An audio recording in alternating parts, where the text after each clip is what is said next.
নমস্কার, গুপি গাইন চ্যানেলে আপনাদের সকলকে স্বাগত জানাই। আজ আপনাদের জন্যে বিশ্বকবি রবীন্দ্রনাথ ঠাকুরের লেখা একটি ছোট গল্প পাঠ করে শোনাব। আজকের গল্প ছুটি। বালকদিগের সর্দার ফটিক চক্রবর্তীর মাথায় চট করিয়া একটা নতুন ভাবোদয় হইল। নদীর ধারে একটা প্রকাণ্ড শালকাষ্ঠ মাস্তুলে রূপান্তরিত হইবার প্রতীক্ষায় পড়িয়াছিল। স্থির হইল সেটা সকলে মিলিয়া গড়াইয়া লইয়া যাইবে। যে ব্যক্তির কাঠ আবশ্যককালে তাহার যে কতখানি বিস্ময়, বিরক্তি এবং অসুবিধা বোধ হইবে, তাহাই উপলব্ধি করিয়া বালকেরা এ প্রস্তাবে সম্পূর্ণ অনুমোদন করিল। কোমর বাঁধিয়া সকলেই যখন মনোযোগের সহিত কার্যে প্রবৃত্ত হইবার উপক্রম করিতেছে, এমন সময় ফটিকের কনিষ্ঠ মাখনলাল গম্ভীরভাবে সেই গুড়ির উপর গিয়া বসিল। ছেলেরা তাহার এরূপ উদাসীন্য দেখিয়া কিছু বিমর্ষ হইয়া গেল।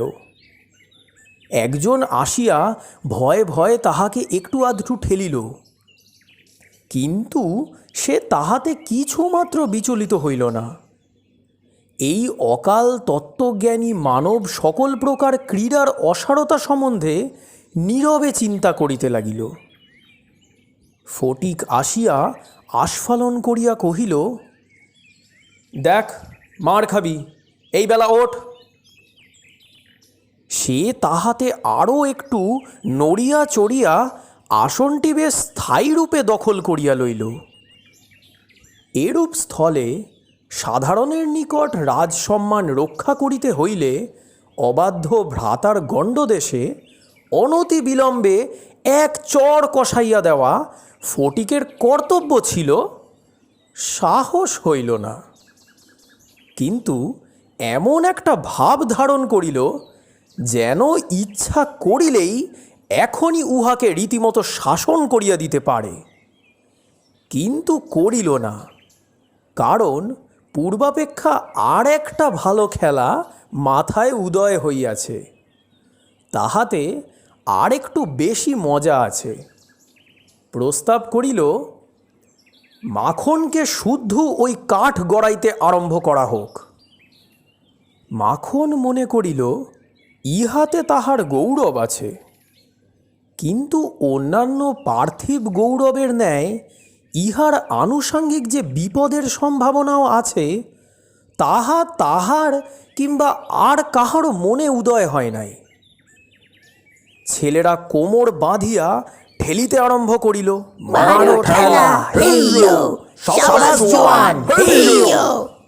গুড়ি এক পাক ঘুরিতে না ঘুরিতেই মাখন তাহার গাম্ভীর্য, গৌরব এবং তত্ত্বজ্ঞান সমেত ভূমিসাৎ হইয়া গেল।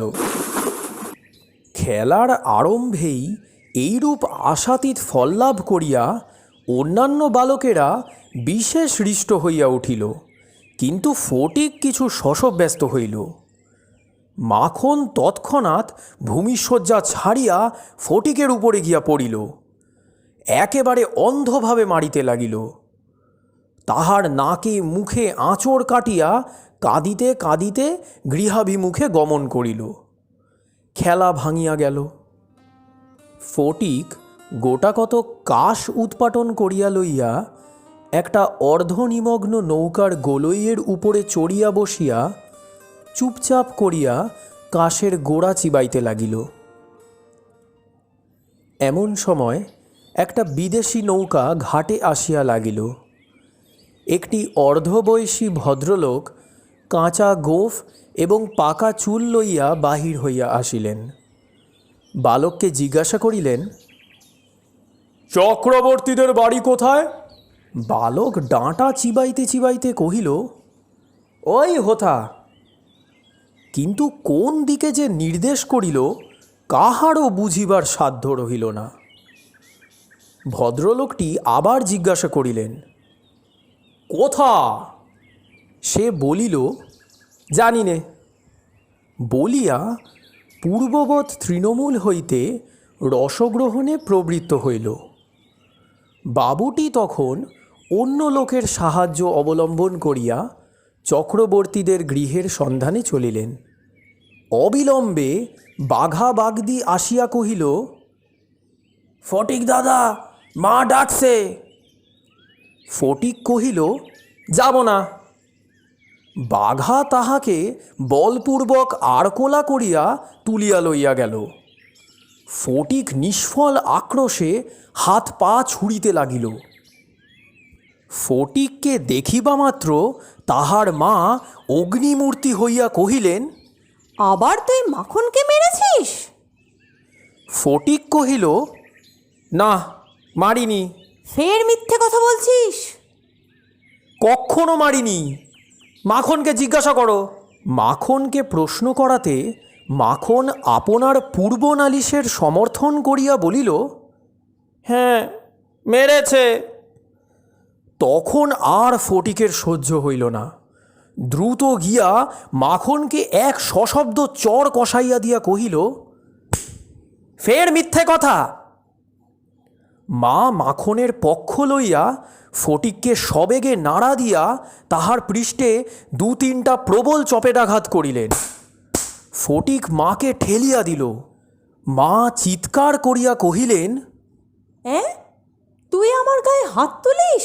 এমন সময় সেই কাঁচা পাকা বাবুটি ঘরে ঢুকিয়া বলিলেন, কি হচ্ছে তোমাদের? ফটিকের মা বিস্ময়ে আনন্দে অভিভূত হইয়া কহিলেন, ও মা, এ যে দাদা, তুমি কবে এলে? বলিয়া গড় করিয়া প্রণাম করিলেন। বহুদিন হইল দাদা পশ্চিমে কাজ করিতে গিয়াছিলেন। ইতিমধ্যে ফটিকের মার 2 সন্তান হইয়াছে, তাহারা অনেকটা বাড়িয়া উঠিয়াছে। তাহার স্বামীর মৃত্যু হইয়াছে, কিন্তু একবারও দাদার সাক্ষাৎ পায় নাই। আজ বহুকাল পরে দেশে ফিরিয়া আসিয়া বিশ্বম্বরবাবু তাহার ভগিনীকে দেখিতে আসিয়াছেন। কিছুদিন খুব সমারোহে গেল। অবশেষে বিদায় লইবার 2-1 দিন পূর্বে বিশ্বম্ভরবাবু তাহার ভগিনীকে ছেলেদের পড়াশোনা এবং মানসিক উন্নতি সম্বন্ধে প্রশ্ন করিলেন। উত্তরে ফটিকের অবাধ্য উশৃঙ্খলতা, পাঠে অমনোযোগ এবং মাখনের সুশান্ত সুশীলতা ও বিদ্যানুরাগের বিবরণ শুনিলেন। তাহার ভগিনী কহিলেন, ফটিক আমার হাড় জ্বালাতন করিয়াছে। শুনিয়া বিশ্বম্ভর প্রস্তাব করিলেন, তিনি ফটিককে কলিকাতায় লইয়া গিয়া নিজের কাছে রাখিয়া শিক্ষা দিবেন। বিধবা এ প্রস্তাবে সহজেই সম্মত হইলেন। ফটিককে জিজ্ঞাসা করিলেন, কেমন রে ফটিক, মামার সঙ্গে কলকাতায় যাবি? ফটিক লাফাইয়া উঠিয়া বলিল, যাব। যদিও ফটিককে বিদায় করিতে তাহার মায়ের আপত্তি ছিল না, কারণ তাহার মনে সর্বদাই আশঙ্কা ছিল কোন দিন সে মাখনকে জলেই ফেলিয়া দেয়, কি মাথাই ফাটায়, কি একটা দুর্ঘটনা ঘটায়। তথাপি ফটিকের বিদায় গ্রহণের জন্য এতাদৃশ আগ্রহ দেখিয়া তিনি ঈষৎ ক্ষুণ্ণ হইলেন। কবে যাবে, কখন যাবে করিয়া ফটিক তাহার মামাকে অস্থির করিয়া তুলিল। উৎসাহে তাহার রাত্রে নিদ্রা হয় না। অবশেষে যাত্রাকালে আনন্দের ঔদার্যবশত তাহার ছিপ, ঘুড়ি, লাটাই সমস্ত মাখনকে পৌত্র পৌত্রাদিক্রমে ভোগ দখল করিবার পুরা অধিকার দিয়া গেল।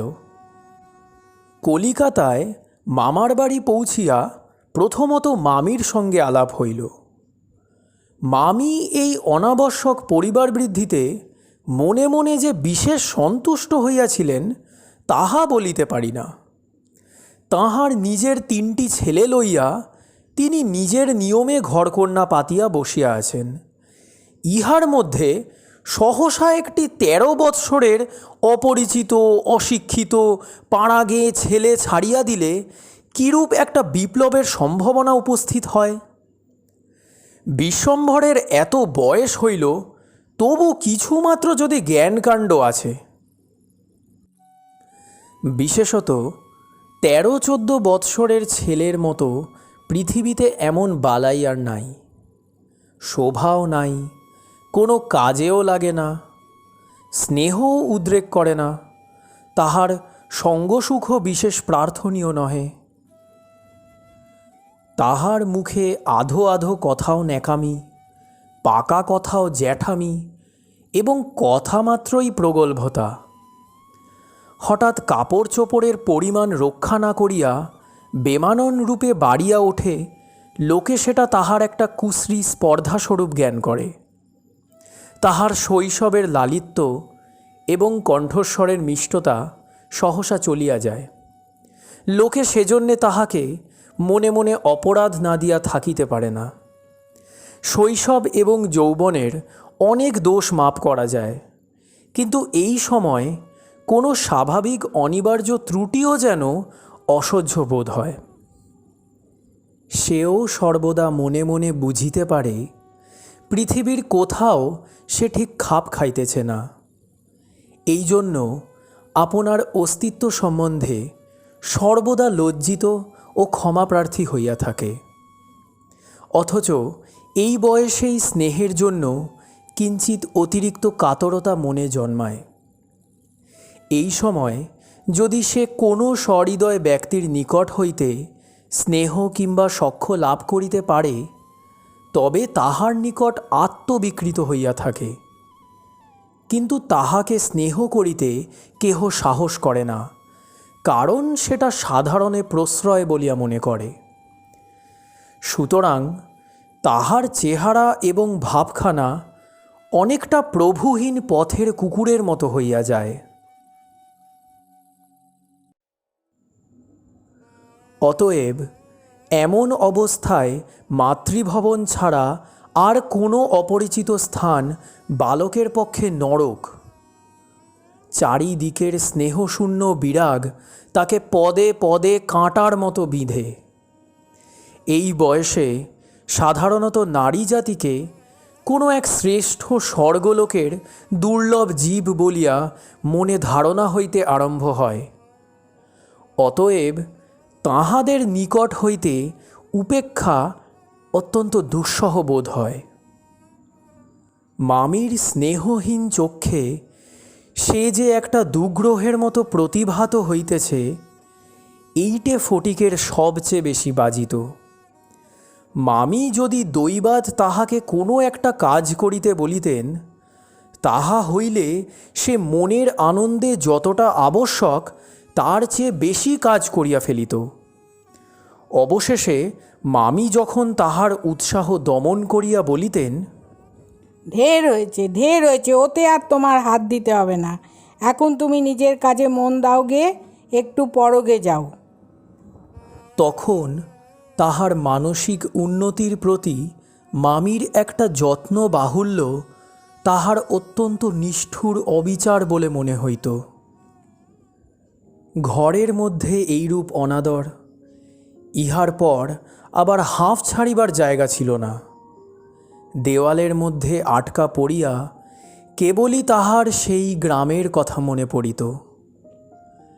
প্রকাণ্ড একটা ঢাউস ঘুড়ি লইয়া বোঁ বোঁ শব্দে উড়িয়া বেড়াইবার সেই মাঠ, তাইরে নাইরে নাইরে না করে উচ্চস্বরে স্বরচিতি রাগিনী আলাপ করিয়া অকর্মণ্যভাবে ঘুরিয়া বেড়াইবার সেই নদী তীর, দিনের মধ্যে যখন তখন ঝাঁপ দিয়া পড়িয়া সাঁতার কাটিবার সেই সংকীর্ণ স্রোতস্বিনী, সেই সব দলবল উপদ্রব স্বাধীনতা, এবং সর্বোপরি সেই অত্যাচারিণী অবিচারিণী মা অহর্নিশি তাহার নিরুপায় চিত্তকে আকর্ষণ করিত।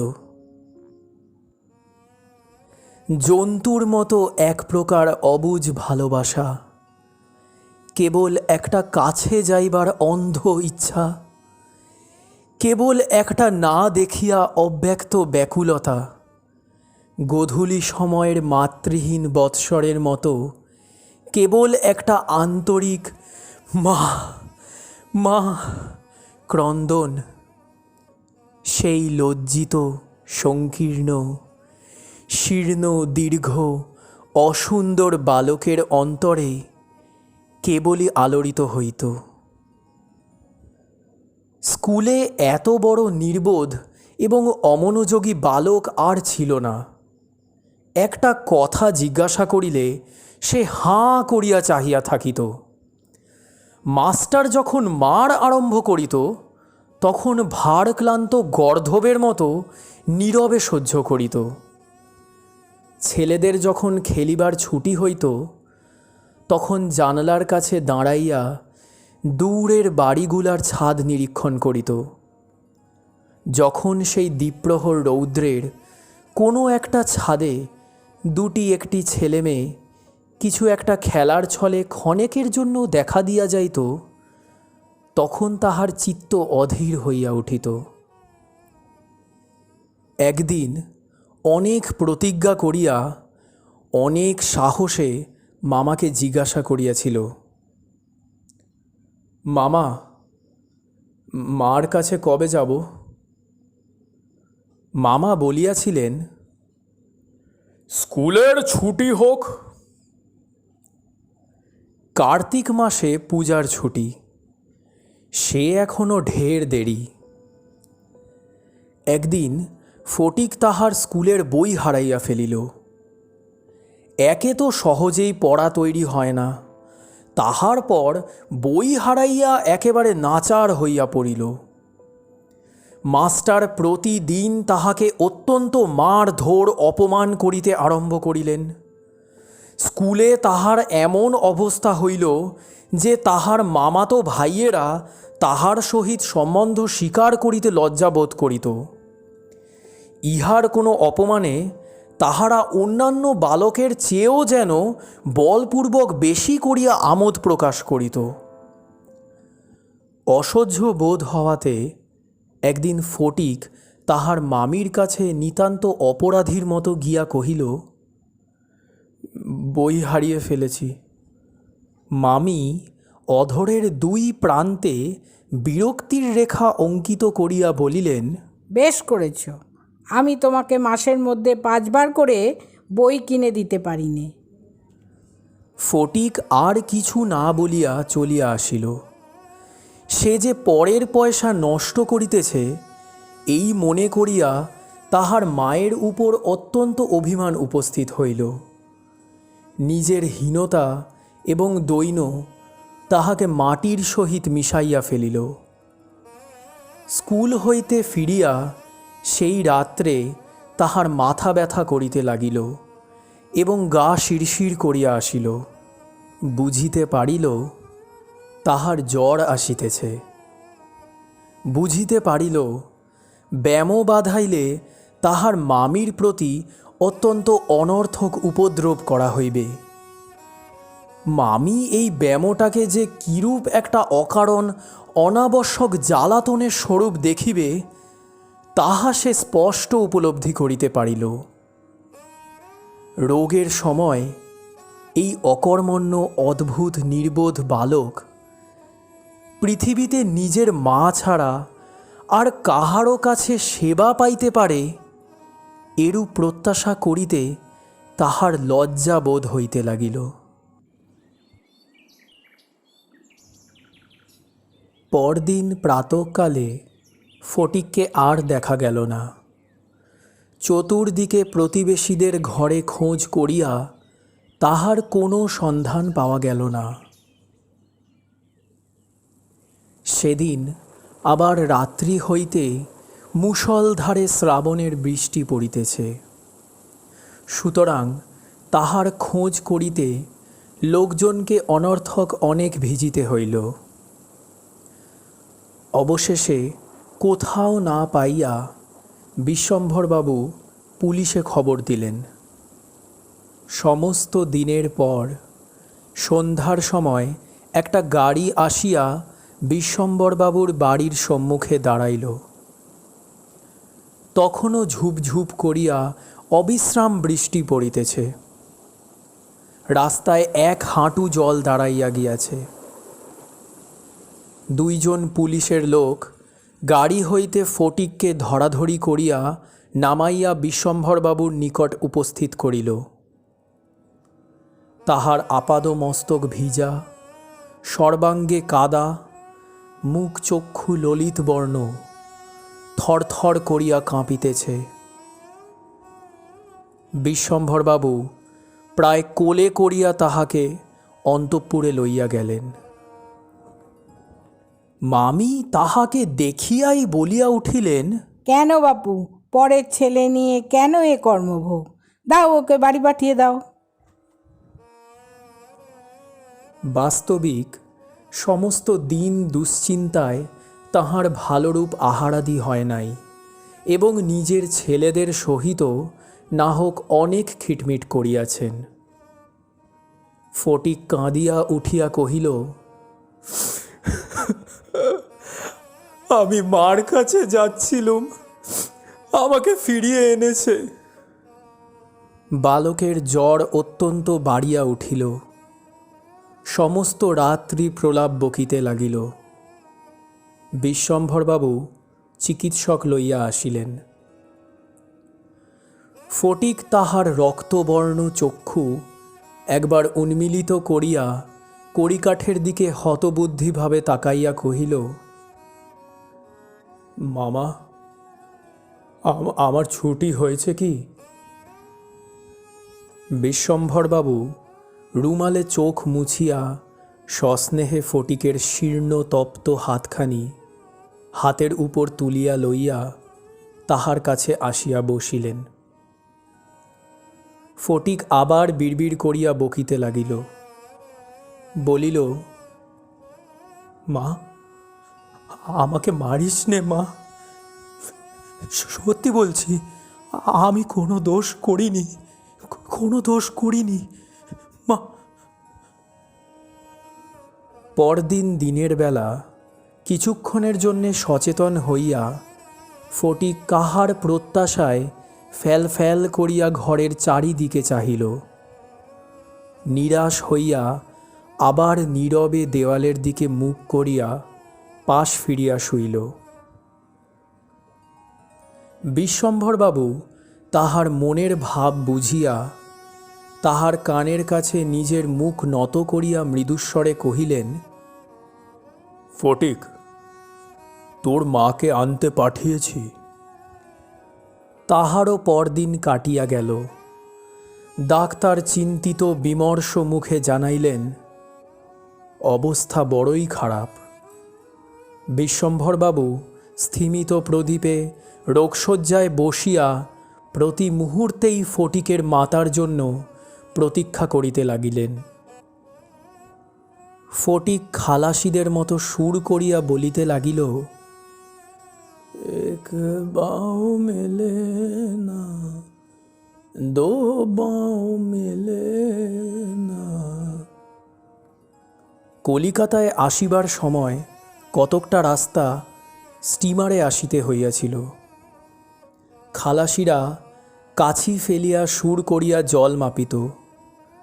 ফটিক প্রলাপে তাহাদেরই অনুকরণে করুণ স্বরে জল মাপিতেছে এবং যে অকুল সমুদ্রে যাত্রা করিতেছে, বালক রশি ফেলিয়া কোথাও তাহার তল পাইতেছে না। এমন সময় ফটিকের মাতা ঝড়ের মতো ঘরে প্রবেশ করিয়াই উচ্চ কলরবে শোক করিতে লাগিলেন।